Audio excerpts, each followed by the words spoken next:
¿Qué tal? ¿Cómo están? Qué gusto tenerlos aquí en este conversatorio sobre los desafíos de la bioética en México. Primero me gustaría presentarme. Yo soy la doctora Ana Barahona, voy a moderar este conversatorio y soy la coordinadora del Seminario Universitario de Historia, Filosofía y Estudios de las Ciencias y la Medicina, un título muy largo, pero que refleja el interés que tiene este grupo eh, sobre los asuntos que tienen que ver con las ciencias y la medicina. El día de hoy justamente queremos tocar un tema que es una intersección entre las ciencias biológicas, por decir así, y la filosofía, es decir, la ética.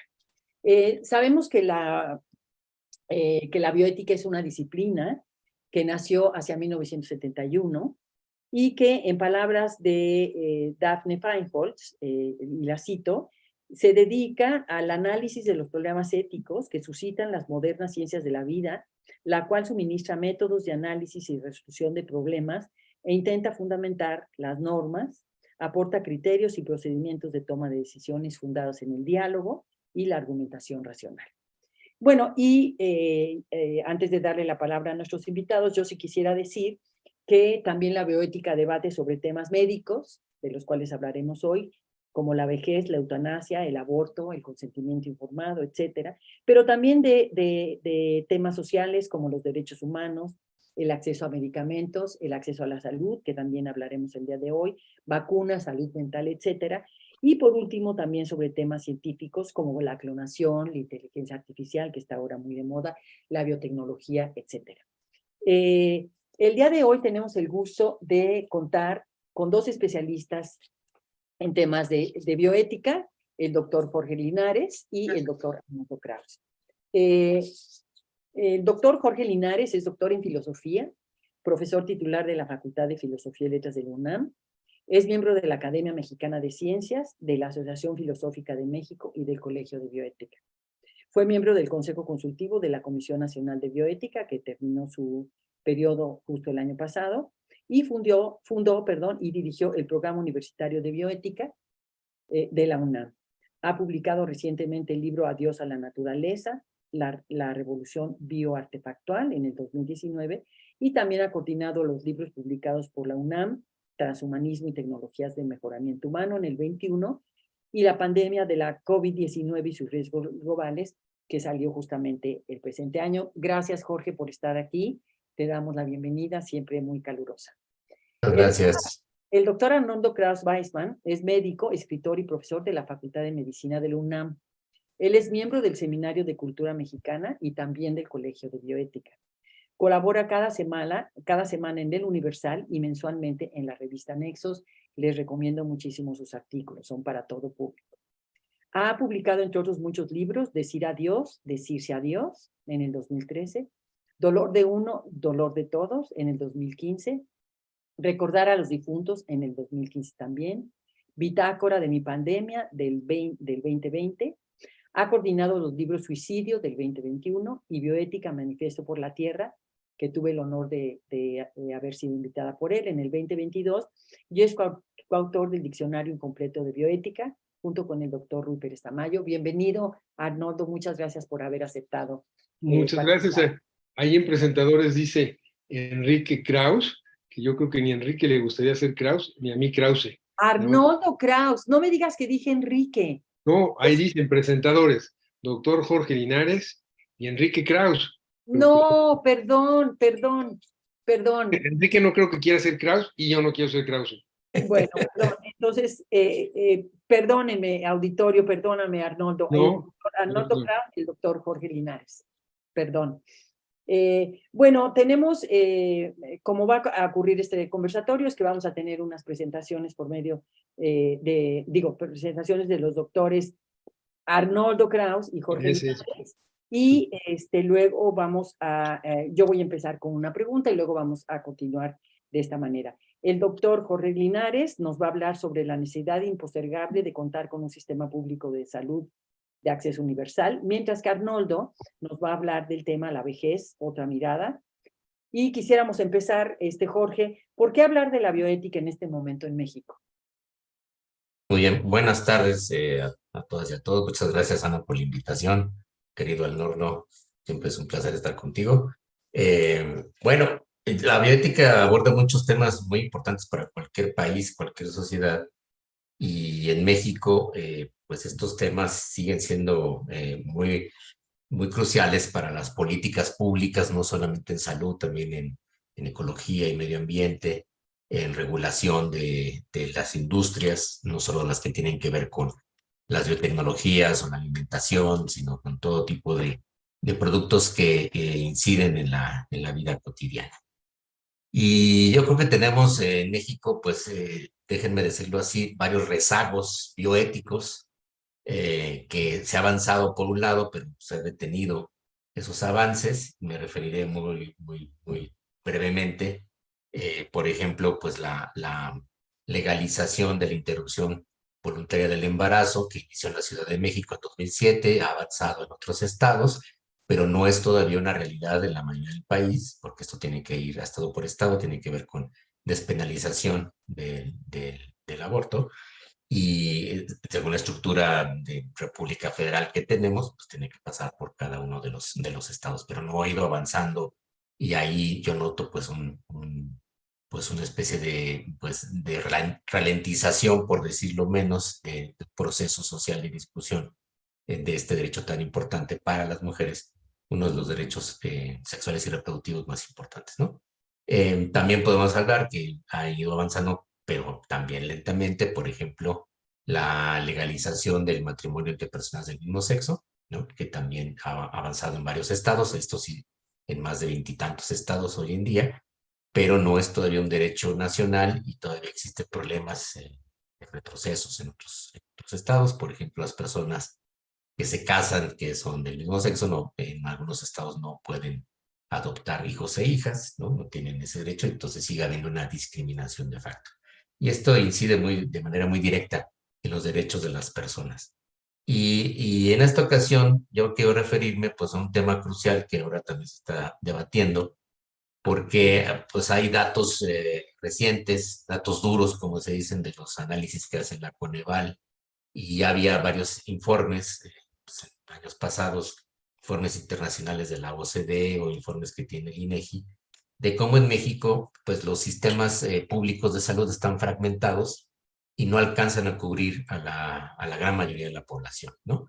Tenemos, como ustedes saben, pues sistemas basados en el tipo de empleo que tienen las personas, empleo formal, el ISSSTE para trabajadores del Estado, el IMSS para todos los demás trabajadores del sector privado sobre todo, los institutos de salud de las Fuerzas Armadas, que son especiales, el de Pemex, que todavía subsiste, tiene su propio sistema, y los sistemas estatales de varios estados existen, estos sistemas estatales. Esto es un sistema fragmentado que no permite el intercambio de recursos y servicios entre uno y otro sistema, ¿no? Desde el 2003 se creó el Seguro Popular, el famoso sistema del Seguro Popular, en la época del doctor Gilo Frank.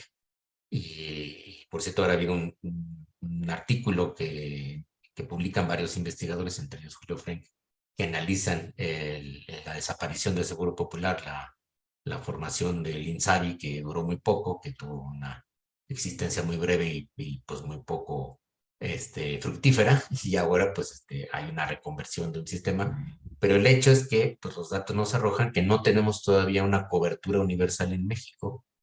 De hecho, los datos recientes pues nos muestran que cada vez hay más personas en México que no tienen acceso real, directo, efectivo a un sistema público de salud. Ya no hablemos de las medicinas, que hay un serio problema de abasto. Y bueno, pues la pandemia nos mostró, la pandemia de COVID nos mostró lo grave que es que México no cuente con un sistema público de salud universal y que tenga eficiencia, porque ante una emergencia sanitaria como la que hemos tenido, y lamentablemente creo que volveremos a tener otras parecidas en el futuro, es decir, no será la única pandemia mundial que enfrentemos, esto hay muchos estudios al respecto, pues más nos valdría contar con un sistema de salud eficiente, universal, completo, que garantizara para todas las personas los servicios básicos de atención a la salud, medicamentos, y no solamente de consulta en primer y segundo nivel, sino tercer nivel. Y pues en México esto es un problema que se viene arrastrando desde hace muchos años y varios gobiernos intentaron hacer algo desde que se inició el Seguro Popular. Antes de que el Seguro Popular, pues muchísimas personas no tenían acceso a los sistemas públicos de salud. Eran más del 30%, pero hoy estamos rondando otra vez ese 30% que no tienen acceso efectivo, no están cubiertos por ninguno de los sistemas. Entonces, esto es un problema bioético porque genera una enorme desigualdad y un gasto directo de muchas personas en lo que se conoce como gasto de bolsillo. En salud, México está cerca de los estándares de Estados Unidos, que las personas gastamos mucho en medicinas de farmacia. Las farmacias pues venden como cualquier producto los medicamentos y mucha gente pues acude a por ejemplo, los consultorios de farmacia que son gratuitos en principio, pero para comprar las medicinas en las farmacias. Y pues el sistema privado de salud de México pues tampoco es eficiente, es muy disparejo, que es de buena calidad es muy caro, excesivamente caro, absurdamente caro tendría que decirlo, y el que no es de calidad pues es el que llega a muchas personas y nadie garantiza que alguien vaya a recibir una buena atención, ¿no? El sistema público, además, yo siempre digo esto, tenemos el peor de los dos mundos posibles. Un sistema público que está colapsado, que se ha quedado reducido, que está aquejado de mucha ineficiencia, de mal gasto, de mala planeación, de mala organización, de carencias y también de mala práctica, hay que decirlo. Y un sistema privado que está muy disparejo, que el sistema que funciona bien es muy caro, está controlado por los seguros médicos, los seguros privados, que como todo el mundo sabe, estos seguros no garantizan la atención. Tienen la función, que es el negocio de los seguros, de pagar lo menos que puedan y de lograr escabullirse, lo sé por experiencia propia, cuando se tienen que pagar las cuotas más altas de operaciones y de hospitalizaciones en terapia intensiva, ¿no? Entonces, funcionan muy bien cuando uno se rompe un pie o tiene una operación sencilla de emergencia, pero no funcionan nada bien cuando las personas necesitan una operación ya más complicada o tienen que pasar por necesidad, obviamente, muchos días en terapia intensiva o con tratamientos mucho más especializados y costosos, ¿no? Entonces, la realidad es que muchísima gente en México no tiene acceso real a los sistemas de salud. Y esto afecta, por supuesto, no solo la economía de las personas, sino evidentemente la salud de las personas, y hay muchos daños corporales. Esto explica en parte pues, lo que se conocen estos datos de los porcentajes de mortalidad en México, que durante la pandemia se elevaron muchísimo, que es lo que se llama exceso de mortalidad. Hay una tendencia natural, un patrón natural de cuánta gente se muere en un país, y eso más o menos se calcula de acuerdo con las predicciones, digamos, y datos que existen. Y la pandemia, por supuesto, mostró que se elevó muchísimo en México este exceso de mortalidad, derivado de que muchas personas no pudieron ser atendidas en el sistema público, dado que se concentraron en la atención de enfermos de COVID. Y bueno, y tampoco se pudo garantizar que todo el mundo fuera atendida, todo el mundo recibiera una atención a tiempo y efectiva, ¿no? Ahí ya empiezan a aparecer algunos datos. Y bueno, los datos duros que incluso tiene el gobierno pues nos muestran que pues el sistema público de salud hizo agua para enfrentar la pandemia. Entonces, para la siguiente pandemia que tenemos que enfrentar, como les digo, puede haber otra o puede haber otros eventos catastróficos.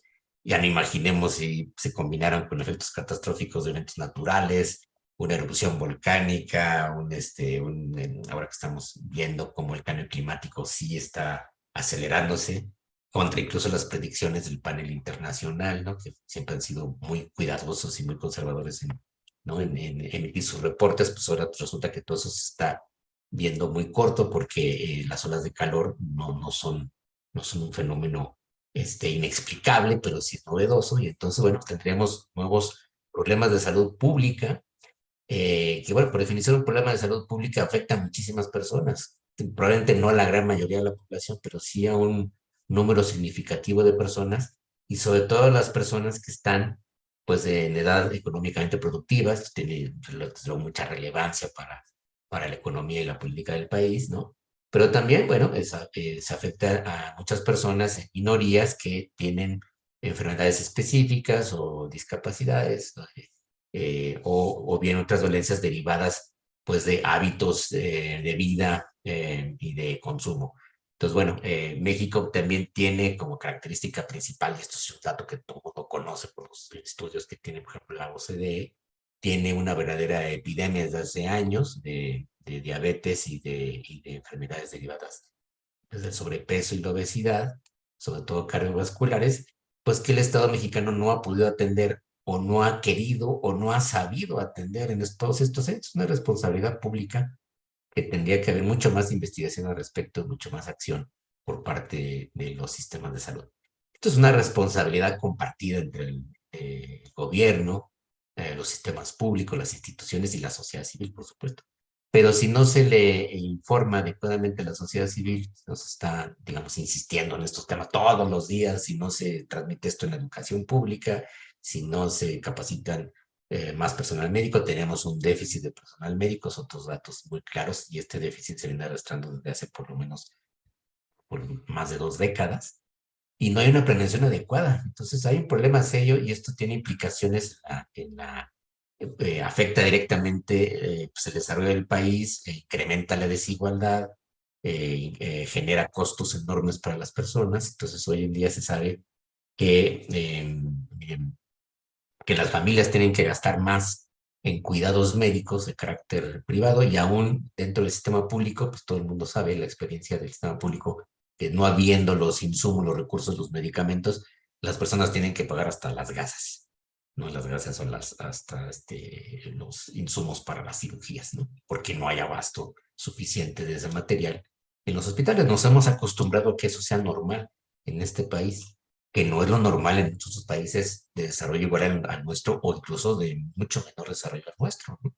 Entonces, esto habla no solo de una ineficiencia, sino una falta de planeación, una falta de desinterés, digamos, no solo de las instituciones del Estado, sino de la sociedad civil, que no ha reclamado suficientemente el derecho. Hay un derecho constitucional en que todo el mundo debería recibir atención médica básica, y ese derecho por lo pronto pues no se cumple, ¿no? Entonces, esto es uno de los grandes desafíos que afectan al país, y que me temo pues nos va a seguir eh, deteniendo en cuanto al desarrollo social, la equidad, la justicia, que son principios bioéticos fundamentales, además del empoderamiento de la autonomía de las personas, porque vamos, sin buena salud, o una salud más o menos adecuada, nadie puede ejercer sus libertades y no puede desarrollarse según sus planes de vida, ¿no?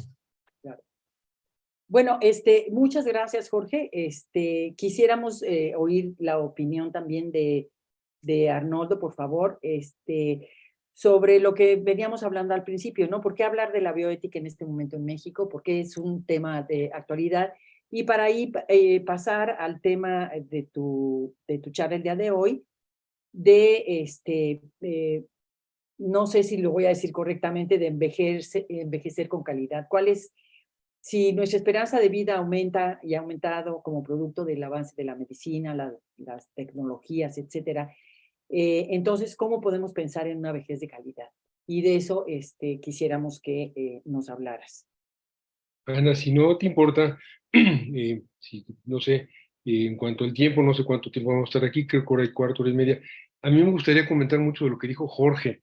Y También, muy bien, me parece que podemos concatenar los dos temas. y si Sí, no hay tiempo para el de la vejez, pues nos vemos mañana otra vez.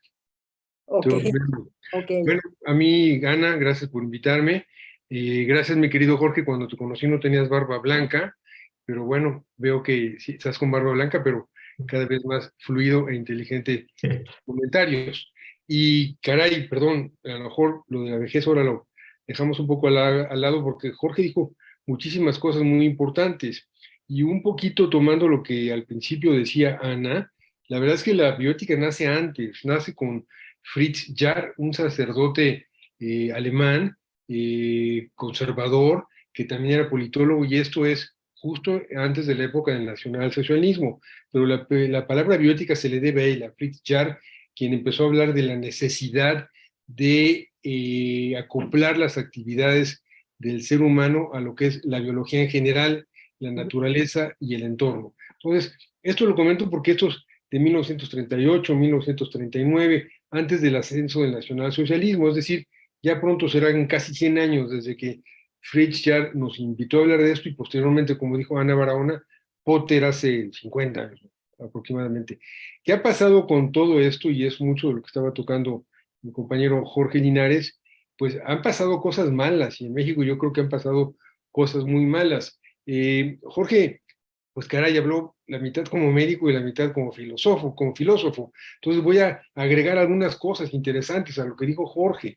En México estamos sumidos ahorita en varios problemas y hay un problema viejo, añejo, que es muy importante, que se llama la trampa epidemiológica. La trampa epidemiológica consiste en que hay un número determinado de muertes por problemas curables, prevenibles, como podrían ser diarreas, neumonías o desnutrición, que ocurren muchísimo en el sur del país y que ocurren muchísimo en comunidades indígenas y que ocurren muchísimos en niños. Eso es uno de los dos extremos, perdón, de la trampa epidemiológica. El segundo extremo son las enfermedades crónicas, de las cuales habló un poco Jorge, diabetes mellitus, por ejemplo, mencionó obesidad, que creo que también lo mencionó Jorge. Ese es el segundo extremo de la trampa epidemiológica y México se encuentra sumido en la trampa epidemiológica. Se mueren nuestros bebés, nuestros chiquitos en el sur por hambre, por diarreas, por neumonías, por problemas muy tratables, ahora lo digo yo como médico. Y en el otro extremo, ya somos también víctimas por el envejecimiento de la población de pacientes con enfermedades crónicas, como diabetes mellitus, insuficiencias cardíacas, cáncer, fumadores, enfermedades pulmonares obstructivas crónicas, y no hay dinero que alcance para pagar eso. Ni el Seguro Popular, ni la farsa, tengo que decirlo, la inmensa farsa del INSABI, que desapareció después de 3 años y que calificaría muy mal al gobierno actual. No se trata de ser pro gobierno actual o no pro gobierno actual, pero sí es nuestra obligación hablar de lo que ha sucedido. El INSABI vivió y nació después de 3 años, el director no entregó nunca cuentas, hasta donde yo sé, me pueden corregir, por favor, pero si ayer apareció un artículo muy interesante de Ciro Murayama, que es una persona muy respetable, en donde hablaba de cómo iba mejorando la situación de salud en el país a partir, pues, de la institución del Seguro Popular, de la cual López Obrador decía que ni es seguro ni es popular, pero que atendía a muchísima más gente del estrepitoso fracaso del INSABI. Y el artículo de Murayama de ayer es muy claro. Veníamos mejorando, y ahora vamos empeorando. ¿Que tuvo que ver la pandemia? Sí, por supuesto que tuvo que ver la pandemia, pero ya decía también Jorge que hubo un mal manejo de la pandemia y que hubo un exceso de mortalidad por un mal manejo de la pandemia, que también tendría que ver con la población pobre. Quienes más murieron, como siempre sucede, durante la pandemia fueron los pobres. Y junto con eso, hay algo crítico y brutal, a lo cual tenemos que poner muchísima atención y que también lo dejó entrever Jorge Linares. Recientemente nos informó el gobierno que hay entre 8 y 10 millones menos de personas pobres en lo que va del gobierno. Eso fue la cifra, alrededor de 8 millones, esperemos que sean cifras fiables, pero lo que sí sabemos es que hay 50 millones de mexicanos. No estoy seguro si la población somos 120 millones ahora, corríjanme si no es la población, creo que somos 120 millones, pero casi la mitad de la población no tiene acceso a ningún tipo de salud, ni mujeres embarazadas, ni niños con cáncer. Ustedes todos recuerdan y han vivido las manifestaciones de los padres con niños que tienen cáncer y que no pueden ser atendidos, y eso a pesar de que hace 2 semanas nos anunció el gobierno que se va a crear una superfarmacia en la Ciudad de México, donde habrá todos los medicamentos del mundo. Eso dijo López Obrador desde el gobierno, pero como decía Jorge, y yo platico con amigos, yo ya no estoy en instituciones públicas, ni en los hospitales joya de la corona, que sería nutrición, neumología, etcétera, pues parece que a veces no hay ni diuréticos, ni paracetamol, ni aspirina, los medicamentos más sencillos. Hay un desabasto brutal. ¿Qué implica el desabasto? Que estos 50 millones de personas que no tienen ningún acceso a la salud y que si lo tienen van a lugares donde no hay cómo pagar, Jorge habló de que hay que llevar hasta las gasas, pues nos encontramos ante un problema gravísimo que lo podemos llamar gastos catastróficos. Y las familias en ocasiones utilizan todo lo ahorrado para tratar de salvar a un paciente, entrecomillado, y muchas veces ni alcanza el dinero, el paciente muere y los pacientes y la familia queda totalmente descapitalizada. Debo agregar que las medicinas en México de patente son muy caras. Yo escucho lo que cuestan las medicinas en España, por ejemplo, cuestan mucho menos las medicinas en España que en México. Medicinas de patente, medicinas que todos utilizamos. Los excesos de mortalidad conducen a una depauperación impresionante de las familias. Y cuando uno llega a la vejez y no tiene un buen seguro médico, en un abrebocas, en un espacio de algunos meses, todo lo ahorrado durante años se acaba, porque también, como ya señalaba Jorge, los hospitales privados sin seguro médico son absolutamente impagables. A esto también tendría que agregar algo que a mí sí me inquieta y me molesta. ¿Qué ha pasado? Les pregunto a mis dos compañeros y al público si luego van a participar. ¿Qué ha pasado con los 500 médicos cubanos que contrató nuestro gobierno y que trabajan en el país, se supone, si no es que han migrado a Estados Unidos, y que fueron contratados con mejores salarios que los médicos mexicanos y sin hacer ningún examen? ¿Eso tiene que ver con las cuestiones bioéticas? Sí, sí tiene que ver, porque ya nos leyó al inicio nuestra compañera Ana una aportación de Daphne Feinholz en cuanto a la bioética. Y la bioética es y será, creo que son palabras de Juliana González, es y será la filosofía del siglo XXI. Hoy la es, porque ya enumeraron varios problemas como bebés de probeta, eutanasia, abortos, desnutrición, etcétera.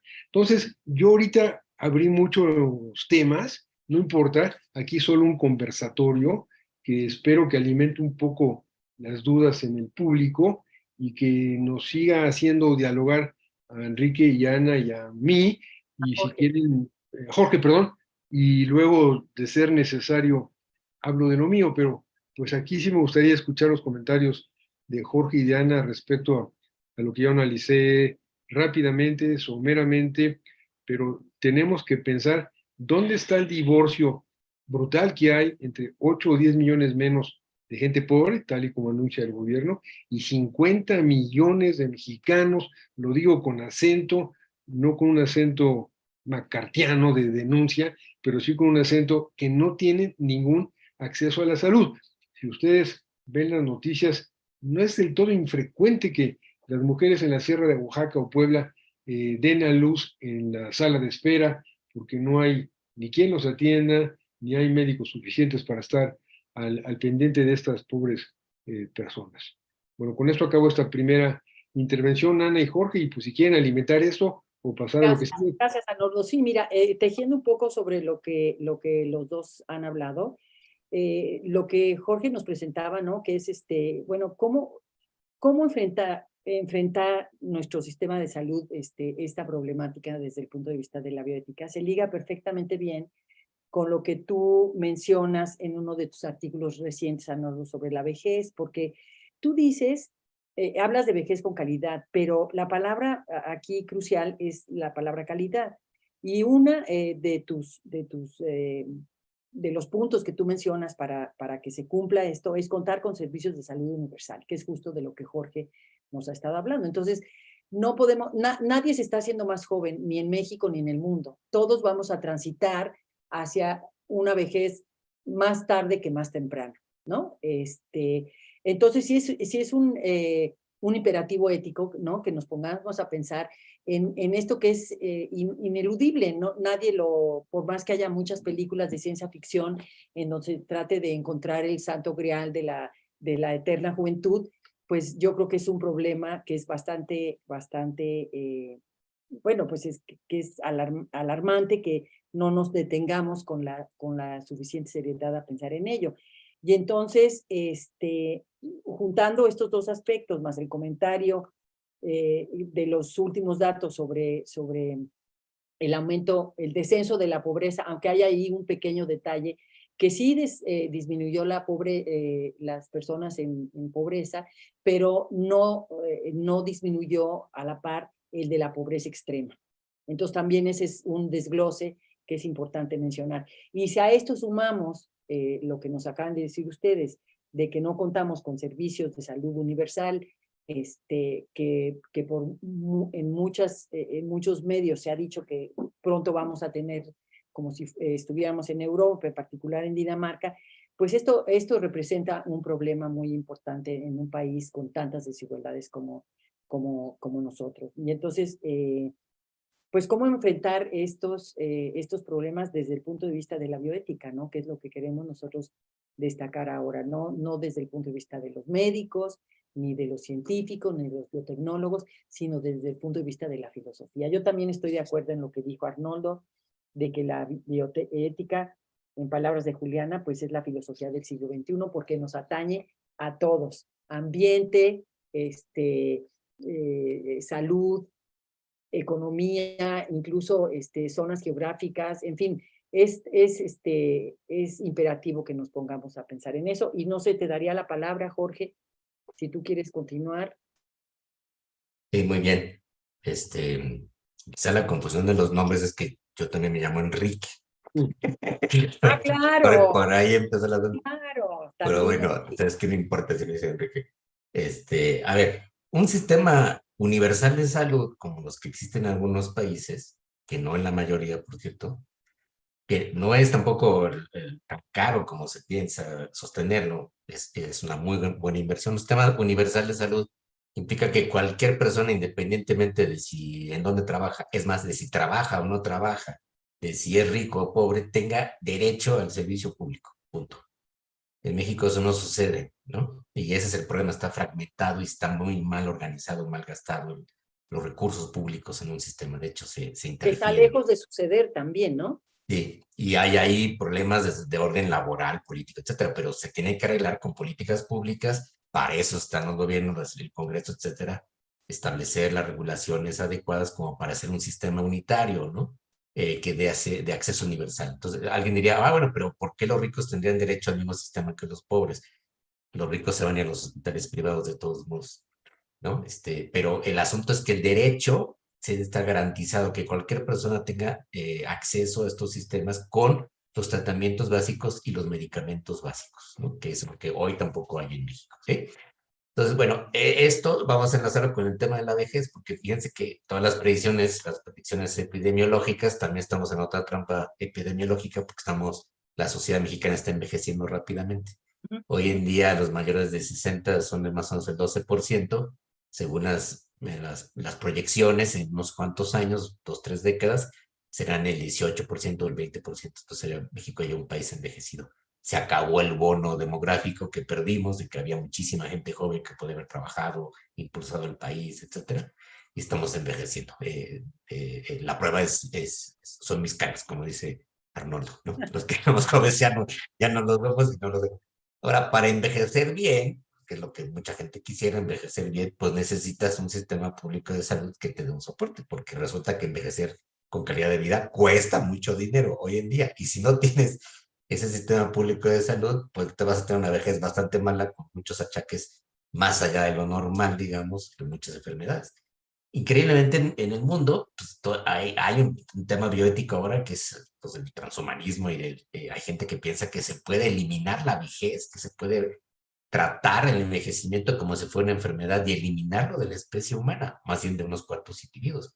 En eso se está trabajando, se está poniendo millones de dólares en esta inversión, en esta investigación, lo cual es terriblemente absurdo, es casi un desperdicio absoluto de dinero cuando se podría poner ese dinero y esos recursos y esas mentes en investigar otras cosas mucho más importantes. Pero bueno, supongamos que va aumentando la duración de la vida. Hay gente que cree que las personas que nacieron ya en este siglo XXI vivirán más de 100 años en promedio, en el mundo desarrollado, por supuesto, o en los estratos más ricos. ¿Para qué vivir 100 años? Eso ya es un problema social, porque si la gente hoy en día se jubila a los 60 y tantos, imagínense que pasaran más de 40 años dependiendo de pensiones sin trabajar. Yo creo que eso va a tener que cambiar definitivamente. Pero bueno, entonces se enlaza esta necesidad de un cambio epidemiológico, que en general la población va a ir envejeciendo, y lo mejor es que todos envejeceremos con una salud adecuada, pero para eso necesitamos un sistema público que no solo veanlo en la atención directa, hospitalaria, medicamentos, tal, o sea, en la intervención, digamos, material en la medicina, que es casi siempre en lo que nos enfocamos, sino en la prevención, en la educación para la salud, que está totalmente ausente de los planes de estudio, ahora que se están discutiendo los libros de texto, pues está ausente de los libros de texto desde la primaria hasta el nivel universitario, no conocemos nuestro cuerpo humano, no sabemos cuidarnos, tenemos muchas confusiones y hay mucha información que no está disponible. Entonces, otra responsabilidad del Estado y la sociedad que se ha ido abandonando la educación para la salud. Y en todos los países que se ha logrado más o menos avanzar un poco en eso, pues se nota el esfuerzo, porque si tienes educación para la salud, las personas se cuidan mejor y no van a necesitar gastar más servicios públicos de salud, porque tendrán, digamos, manera de cuidarse mejor o de prevenir las enfermedades.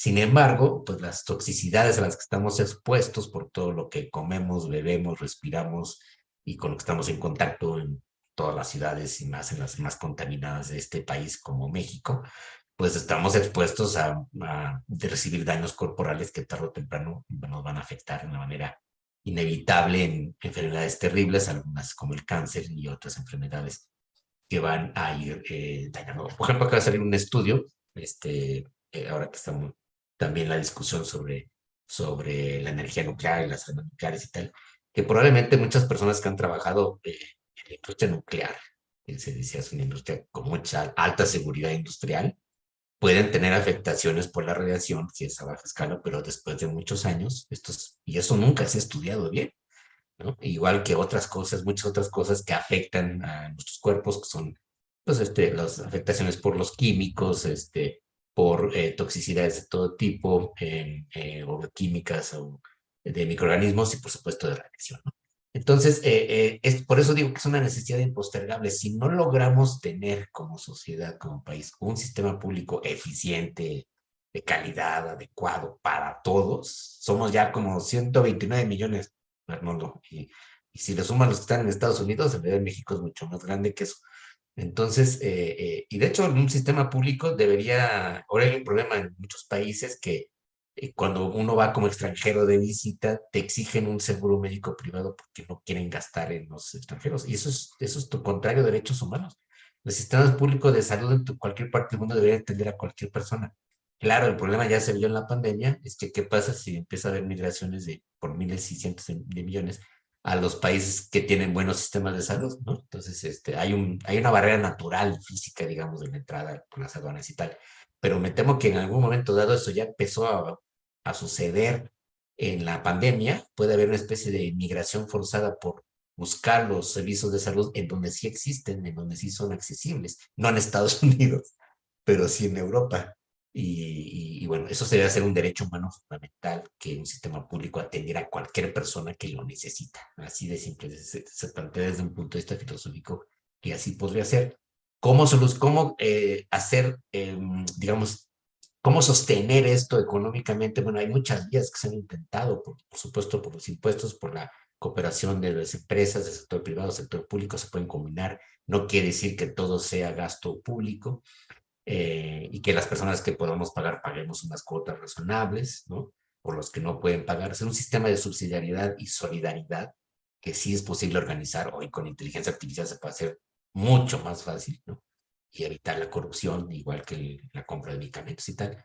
Entonces, hay ahora recursos que se pueden usar para generar un sistema mucho más eficiente. Entonces, cada día que pasa en este país que no se solucione esto y que no tenemos un sistema de salud, lo vamos a pagar con creces pues, en los próximos años. Y no quiero poner catastrofista, que siempre es mi tono, ¿no? De que cuando venga la próxima pandemia, simplemente mañana, que cualquier persona que no tiene acceso al sistema público no va a poder solucionar sus problemas de salud y quizá eso le cause una afectación muy grave. Quizá no se muere de inmediato, pero eso lo va a causar una afectación muy grave a ella, a su familia, a la economía de su familia, a las generaciones futuras y al resto de la sociedad. Porque cada persona que perdemos que podría seguir trabajando para la sociedad, pues es un daño a todo el país. Los sistemas públicos de salud se inventaron no por obra de caridad, sino por una razón económica, que era justamente mantener a las poblaciones laborando. Pero más allá de lo meramente económico, que es obvio el interés pues a cualquier nación le conviene, digamos, tener un buen sistema de salud pública para poder enfrentar los diversos problemas a los que nos enfrentamos ahora, también problemas ecológicos muy graves, ¿no? Gracias, Jorge. Arnoldo, ¿quieres tú bordar sobre el asunto? No te oímos. El micrófono. Perdón. Jorge retomó el tema un poquito de vejez, tú también, Ana, y bueno, tenemos que decir que casi cualquier gobierno en el mundo, cuando va hablando de sus logros, de las expectativas, casi todos ufanan en decir que la gente vive más, que la esperanza de vida ha aumentado, lo cual empieza a no ser cierto. En México también ha disminuido la esperanza de vida, pero un discurso político importante en todo el mundo es el envejecimiento de la población como un gran logro. Digamos que algunos países sí lo hacen y en otros ya ahora por la pandemia o por la pobreza, México entre ellos, no ha aumentado la esperanza de vida. Aumentar la esperanza de la vida tiene por necesidad la obligación de contar con un sistema de salud público, como decía Jorge anteriormente y Ana también lo subrayaba. Los sistemas públicos de salud, si consideramos que la salud es un derecho humano, porque habría que regresar a este gran eticista norteamericano Jonathan Mann, que murió en un accidente de aviación, como ustedes recuerdan, tiene un libro muy interesante cuya traducción en español sería Salud y Derechos Humanos. Ese sería el título del libro. Es un gran libro que lo recomiendo mucho. Yo creo que está traducido al español, no estoy seguro. Pero en él hablaba del binomio que debe existir entre la salud como un derecho humano y el derecho humano que cuando se respeta favorece la salud. No entiendo por qué los fracasos en nuestro país de tener un buen sistema de salud. Antes no lo dije, pero en ese artículo de Murayama y en otros artículos, México es de los países que menos invierte en salud en toda Latinoamérica. No estoy hablando ni de Canadá, ni de Finlandia, ni de Inglaterra, donde se nos dijo que nuestro sistema de salud va a ser igual o mejor, y otra vez se volvió a repetir hace 2 o 3 semanas. Pero México inexplicablemente invierte menos que el 90% de los países latinoamericanos en salud. Y si algo aprendemos los médicos y los no médicos, que vemos cómo enferma la gente y por qué enferma, por el ambiente en ocasiones que no podemos escapar, por la gente pobre. México es un país con diabéticos, como dijo Jorge, 1 de cada 10 mexicanos tiene diabetes, porque para llenar el estómago tienen que comer las famosas guajolotas, que para quien no las conozca es la torta y con un tamal adentro. Con eso es como se puede llenar el estómago, y en México es quizás el primero o el segundo país en el mundo con índices altos de diabetes y de obesidad. Lo que no alcanzo a comprender es por qué no se previene todo esto de la manera mejor que se pueda, caray. Entiendo que esto requiere dinero, pero estoy seguro de que la no prevención acarrea unos gastos catastróficos también. ¿Y qué pasa en nuestro país con los viejos? ¿Qué pasa? Sí había aumentado la esperanza de vida, disminuyó después de la pandemia y ahora está estancado o sigue disminuyendo un poco. El hecho es de que la vejez sin dinero y con enfermedad es realmente un binomio terrible. Yo siempre digo que de los binomios más cancerosos que hay es ser pobre y enfermo. Y agregaría un trinomio: pobre, enfermo y viejo. En México, lamento decirlo, es algo realmente catastrófico y terrible.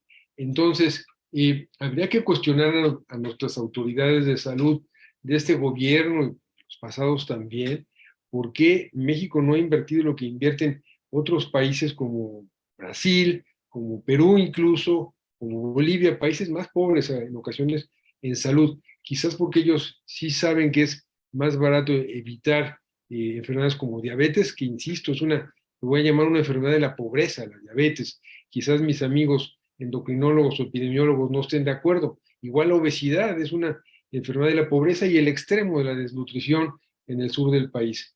De que está mal planteada nuestra estructura en general para tener un buen sistema de salud y asegurar y aseverar y repetir pues es un derecho humano. Eso se dijo desde la declaración de Alma Ata, o esa Alma Ata, que creo que es de hace 40 años, o no me acuerdo en dónde, que se reunieron en Rusia, es un derecho humano. Pues en México no es un derecho humano, porque 50 millones de personas no lo tienen. Al no ser un derecho humano, ni de jóvenes, ni de niños, ni de viejos que se quedan sin esperanzas, pues tenemos que resaltar la importancia de la ética y la bioética, y tenemos la obligación de preguntar y seguir preguntando a este gobierno, al previo y al que siga, ¿por qué no tienen salud 50 millones o más de connacionales? Sin salud en la vejez se torna una verdadera pesadilla, y los gastos catastróficos y el endeudamiento de por vida de las familias, pues es un problema moral muy serio, que tiene que ver con la falta de rectoría en este gobierno, en el previo. No voy a decir que este es el responsable. Estamos cargando y cargando y cargando con rezagos brutales. Siempre decía que México aguanta todo. Pues no estoy seguro si sigue aguantando todo. Yo creo que no. Jorge mencionó rápidamente algo de las gentes que emigran, creo que lo dijiste, Jorge, nuestros indocumentados, que para mí son nuestros grandes héroes. Sin las remesas que ellos envían, más las narcorremesas, tengo que decirlo, porque la mitad del dinero que llega de Estados Unidos ahora tristemente llega menos porque el dólar está a 17 pesos en lugar de 20, pero pues sin toda esa fuerza, ¿qué pasaría con la salud de las comunidades mexicanas si no recibieran todo ese dinero proveniente de nuestros héroes indocumentados, así les llamo, y que está contaminado también por narcorremesas? Es decir, otra vez mencioné muchos puntos, pero es que estamos en un callejón sin salida, casi, casi, casi. Lamento decirlo, no sé cuántos del auditorio, que espero que sean mucho más jóvenes que nosotros, tengan esperanzas de que esto se va a remediar en 3, 4, 5, 10 años. Hasta ahí mi comentario. Muchísimas gracias. Me están reportando que ahorita todavía no se ha animado nadie a hacer una pregunta, pero a mí me gustaría mencionar lo siguiente. Los grandes problemas a los que se enfrenta la bioética a nivel global, híjole, pues se relacionan básicamente con injusticias estructurales, desigualdades sociales. Estas se ven reflejadas en lo que estamos viendo, ¿no? En falta de cobertura médica, que los servicios médicos son deficientes, etcétera, que no hay acceso a la atención médica. Y pues bueno, todo esto también tiene que ver con el acceso de las poblaciones a los beneficios de la medicina, de la ciencia y de la tecnología, ¿no? Todos estos son grandes problemas que ahorita está teniendo en perspectiva la bioética a nivel global. Yo no soy médica, yo soy bióloga, y uno de los temas que me tocan más de cerca es el del cambio climático. Y otra vez estamos viendo que el cambio climático también aumenta las desigualdades de las sociedades y de las poblaciones, ¿no? Porque la gente no cuenta, obviamente en los lugares donde hay pobreza o pobreza extrema, pues el agua no es potable, las casas no son lo mejor para el cuidado de la salud, etcétera. Entonces, sí estamos viendo que la bioética tiene que ser un eje central de las discusiones que se den desde el punto de vista médico, académico, y también desde los debates públicos. No sé qué opinan ustedes, un poco para ir cerrando ya el conversatorio. Sí, bueno, puedo agregar un poco también lo que comentaba Arnoldo. Sí, por favor. El requisito de un sistema público universal de salud, obviamente no basta con que sea universal, porque podemos tener un sistema universal de muy mala calidad, ¿no? Tiene que ser de una calidad mínima asegurada, y eso es factible. Por ejemplo, esto que se ha comentado en años, tenemos un déficit de personal médico y de enfermería, en comparación con otros países de la OCDE de nivel equivalente a México, no Canadá, no Estados Unidos. Bueno, Estados Unidos también tiene déficit, tenemos un déficit, ya no me acuerdo cuál es el dato exacto, pero lo pueden buscar, algo así como la mitad de lo que tienen otros países. Entonces, bueno, si hace falta traer médicos y médicas de otros países, pues se puede hacer una convocatoria mundial y traer a personas con buena capacitación, con buena formación, principalmente de países iberoamericanos, por el tema de la lengua y la cultura, ¿no? O que aprendieran español muy rápidamente, no todo el mundo lo aprende. Y no traer médicos con los que se comercia con país, ¿no? Con condiciones muy poco transparentes. Entonces, hay una necesidad real, esto ya se había dicho, si tenemos un déficit, pues entonces, si tenemos los recursos, hay que hacer una convocatoria mundial y que vengan médicos argentinos, peruanos, cubanos, bolivianos, españoles, portugueses y gringos que hablen español o hablen un poquito español y que vengan a trabajar a México si tenemos los recursos. Entonces, bueno, se tiene que reorganizar todo el sistema y es un asunto de justicia social porque tiene un sistema inadecuado de la salud pública, tiene repercusiones en todos los aspectos, también tiene repercusiones ambientales, no solo se puede explicar las enfermedades como producto de un deterioro ambiental, sino también incide en una mala gestión del ambiente, porque entonces las personas estarán concentrando sus recursos, ¿no? Inadecuadamente.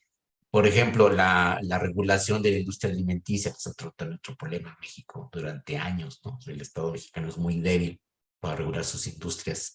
La COFEPRIS pues, no hace ese trabajo adecuadamente, ¿no? Solo regula los medicamentos con base en los criterios de la FDA, eso se sabe desde hace mucho tiempo, pero no regula adecuadamente los productos alimenticios que pues, son los causantes en una proporción muy importante de una mala alimentación, ¿no? Los llamados alimentos chatarra, pero es que muchas cosas son muy chatarra, porque tienen aditivos, grasas sintéticas, un exceso de azúcares y grasas. Entonces, a mí me parece realmente irresponsable desde el punto de vista del Estado, que se pongan unas etiquetas cargándole la responsabilidad a las personas diciéndole, esto te hace mucho daño y esto tiene exceso de todo, no lo compres allá tú. Pero si no hay otra cosa y si no se regula y no se obliga a las industrias a producir adecuadamente, pues entonces pues no, la responsabilidad no puede ser solamente del consumidor, ¿no? Entonces, tenemos ahí un problema serio que requeriría más investigación, sin duda. Es que, nomás te interrumpo un segundo, es el Sí, caso de los lugares a donde no hay agua potable, pero siempre hay refrescos. sí, exacto. Sabemos Y que los siempre hay refrescos papitas. son, tienen un elevado número de calorías. Entonces, es lo que tú dices, es un ejemplo, ¿no? Que tú decías, bueno, pues, ¿qué le ofreces al consumidor? Pues si no hay agua potable, pues tampoco se quiere enfermar, pues se toma un refresco. Y entonces, esas desigualdades sí nos llevan a tener problemas de raíz, ¿no? Sí, Sí, y perdón. hay políticas, o sea, los estados han tenido que implementar políticas públicas que tienen que ver con regulaciones, impuestos y sí, prohibiciones que a nadie le gustan, pero pues tienen que hacer. Entonces, por ejemplo, se ha dicho desde hace mucho tiempo, ¿no? En las escuelas no debería haber comida chatarra para los niños, ¿no? Y debería organizarse. Eso me acuerdo, en mi primaria se organizaban las familias y se hacían unos sándwiches pues, un poco más saludables, ¿no? Hasta donde se pudiera y no se vendía comida chatarra, pero hoy en día eso no sucede. Entonces, no hay corresponsabilidad de la sociedad y el Estado no hace su chamba, digamos. Bueno, entonces las instituciones están faltando a sus funciones básicas y esto no tiene que ver solamente, o no tenemos que esperar que llegue alguien que sí tenga una idea muy clara y que tenga ganas de hacer las cosas. Debería ser una responsabilidad estructural de las instituciones del Estado y de la sociedad civil en conjunto, ¿no? Como para poder pensar en un plan de a ver cómo hacemos para hacer factible en pocos años, porque no podemos darnos el lujo de que esto planeemos a 20 años, ¿no? Una transformación radical del sistema público de salud que tiene que ver con todo lo demás, la regulación del medio ambiente, de los productos bioquímicos, de la alimentación, de las toxicidades, etcétera, etcétera, ¿no? Que se ha quedado corto. Entonces, eso explicaría muchas también de las dolencias y de las enfermedades que padecemos, ¿no? Creo que ya hay una pregunta en el chat. A Ya, ver, sí. ¿Cómo una- y desde dónde podríamos evitar, o si es posible evitar, las injusticias y o discriminaciones que nos han dicho que el transhumanismo conlleva?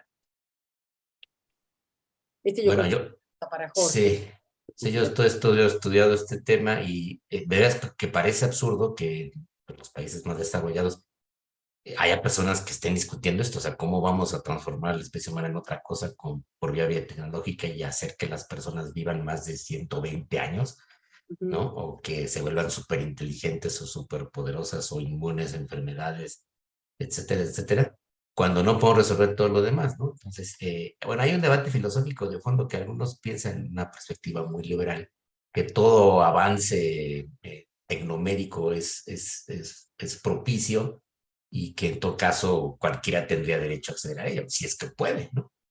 El problema es cómo se puede. O sea, ha habido personas que han planteado que esto debía ser regulado incluso mediante una especie de sistema aleatorio de loterías, ¿no? Para que no se concentrara solamente en la gente que puede pagar. Pero el problema de fondo para mí son todavía los enormes riesgos que comportan estas tecnologías que sí se van a atrever a transformar, digamos, de manera radical la naturaleza humana. Y con naturaleza humana no me refiero a nada metafísico, sino a la estructura biológica, evolutiva del genoma y todo lo que conlleva, ¿no? Entonces, sí, hay límites que se han ido extendiendo como la duración de la vida, pero hay otros que son claramente infranqueables hasta el momento. Por ejemplo, hoy en día nadie puede respirar bajo el agua. Entonces hay transhumanistas que plantean que se podría modificar a algunos individuos de la especie para lograr que desarrollaran la capacidad, digamos, quizás que les salieran unas branquias por allí para poder respirar bajo el agua y vivir bajo el agua, ¿no? Y convertirnos ahora sí en animales marinos, que nunca hemos sido, ¿no? Lo fuimos, nuestros ancestros lo fueron, pero nosotros no. Entonces, estas tecnologías que por el momento son muy especulativas, pero se está trabajando mucho en ellos, se está invirtiendo mucho dinero, pues ya generan en el imaginario una distinción entre las personas que serán mejoradas, entre comillas, transformadas o enriquecidas, y las que no podrán acceder a ello. Hay muchas representaciones de esto en el cine y la literatura, ¿no? Al respecto, y pues, por supuesto que el gran problema que ya abren es otras formas nuevas que se agregan a las anteriores de desigualdad, de discriminación, que generarían más tensiones sociales y más problemas. En el caso de que fueran realmente eficientes, porque me temo que muchos no serán eficientes y van a producir daños a las personas que sean intervenidas. Entonces ya tendrán que demandar en su momento estas personas intervenidas por los daños que les van a ocasionar por tecnologías que si se liberan irresponsablemente por presión mercantil, no sean bien analizadas, ¿no? Cuidadosamente monitoreadas. Muchas gracias, doctor Linares. Arnoldo, si quieres ir cerrando tu participación. Sí, bueno, pues yo creo que está muy bien que haya debates así, no sé si hay audiencia o no hay audiencia, y Sí, más que, sí, tenemos cerca de 40 y piquito simultáneos en nuestro canal de YouTube. ¿cuántas tiene Luis Miguel? Ay, bueno, es que él canta y nosotros no. Mm, ok. Bueno, pues los que quieran escuchar un poco. Yo sí creo que la biótica es una urgencia en este siglo y quizás la principal tenga que ver un poco con la palabra que utilizaron antes en transhumanismo, que es la palabra justicia, que es uno de los principios rectores de la bioética en general, de la ética médica también. Y mientras que no vivamos en un sistema político que se acerque a el concepto de justicia o de justicia distributiva, del cual leí un poquito los ensayos de Rawls al respecto, pues va a ser muy poco factible que el Estado rector que nos cobija, que nos arropa, cumpla con lo que debe cumplir, es decir, distribuir la justicia y aminorar la pobreza. Antes dije que el binomio, al cual yo lo llamo binomio y hago referencia en varios artículos a ese término, que el peor binomio que puede haber es el de ser pobre y enfermo, luego agregué ser pobre, enfermo y viejo. En México, 50 millones están ahí en ese binomio o trinomio tan triste, y mientras que no haya una sistema político que mejore la cuestión de la justicia, pues esto no va a caminar nunca. Y nada más agrego algo porque se tocó muy someramente lo del cambio climático. Ana dejó entrever unas líneas y Jorge también. No recuerdo el número de muertes que se sabe, o que existe en cada país, el número de muertos que hay en relación o en proporción al grado de contaminación de las ciudades. Nuestra capital, México, yo le llamo Distrito Federal, quien le quiera llamar Ciudad de México tendrá que aliarse con Mancera y el PRD, porque esto es el Distrito Federal, ¿verdad? No es la Ciudad de México. Es de las más contaminadas del mundo. Y el exceso de mortalidad por contaminación ambiental, el exceso de muertes por problemas pulmonares. Yo estoy esperando que nuestros patólogos describan el carcinoma, adenocarcinoma pulmonar, variedad azteca o variedad México. Estoy ironizando, pero no tanto. Eso yo creo que lo iremos a ver. Pues aquí, caray, si la bioética no es parte del lenguaje político, pues ni en México ni en el mundo lograremos mejorar lo que es la condición humana. No lograremos cuidar la tierra, de la cual ya hemos destruido buena parte, y estamos bien entrampados, como nos lo decía Fritz Jarr desde 1939. Pues gracias, Jorge Enrique, ahora vemos que es Jorge Enrique, por la invitación, caray. Sí, muy bien. No, pues, sí, ¿ibas a decir algo, Jorge? Sí, pues fíjense que la bioética requiere de investigación científica básica Ujú. y nuestra universidad pues es la que tiene que seguir haciendo esta investigación. Tenemos gente muy brillante, muy experimentada que podría seguir investigando todos estos problemas. Por ejemplo, ¿cuánta gente muere de enfermedades pulmonares en la Ciudad de México? ¿Y cuáles son las principales afectaciones? ¿Y cuáles son los tóxicos principales que nos siguen dañando? ¿Se acuerdan que hace unas décadas se medían las partículas y en el periódico salían y estábamos atentos Las muchos, emisiones. todos los días, no solamente los ozonos y todo? Hoy no hay nada. No. Los gobiernos eludieron su responsabilidad porque la sociedad civil tampoco les exige nada. Entonces ya es más como que nadie quiere saber. Y sabemos que la ciudad está más contaminada porque no mejoró. No hay manera de por qué haya mejorado, pues solo que los milagros ocurrieran y lamentablemente pues no ocurren, ¿no? Entonces tenemos una ciudad pues sí, muy contaminada que nos daña la salud tarde o temprano. Es lento quizá el efecto, y algunos no tan lento, y no tenemos investigación suficiente. Entonces la universidad tiene que hacerla. Aquí yo llamaría a todos los colegas de ciencias biológicas, ciencias de la vida y de medicina a que investiguemos más sobre todos estos problemas que nos aquejan porque necesitamos información. Sí, aquí ya por último nos tomamos de aquí a las 6:15. ¿Consideran que la bioética ha posicionado a la reflexión filosófica en el centro del diálogo político como un motor de transformación social y generación de bienestar? Pues yo diría que no, como podría Vería, ajá. o debería.